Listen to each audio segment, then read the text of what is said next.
তুমি একে মোকো সন্দেহ কৰিছা। সন্দেহ কৰা নাই নহয়, কি হৈ আছে পৃথিৱীত গমেই নাপায় নেকি?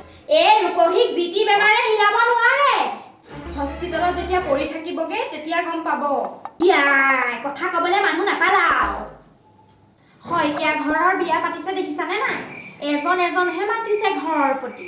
পৰিৱেশ যিহে হৈ আছে, তেনেকে নাপাতিনো আৰু উপায় কি আছে? আমাৰ দিনত হলে এনেকে বিয়া পাতি পোৱা নাই। তেতিয়া দিনত আকৌ পৰিস্থিতিটো বেলেগ আছিল। সেই মানুহটোৱে বিয়া মাতিবলৈ আহোঁতে মই ঘৰতে আছো, মোক দেখিছে বোলে ঘূৰি এপাক যাবচোন। নাই, বিয়াবিলাকত যে বেছি মানুহ হলে কৰোণাটো বেছিকে বিয়পে, সেইকাৰণে এজন এজন মাতিছে।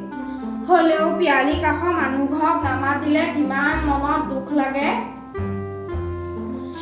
মইহে জানো। একে মাছ মাংসৰ গোটেই চুবুৰিটো মলমলাই আছে।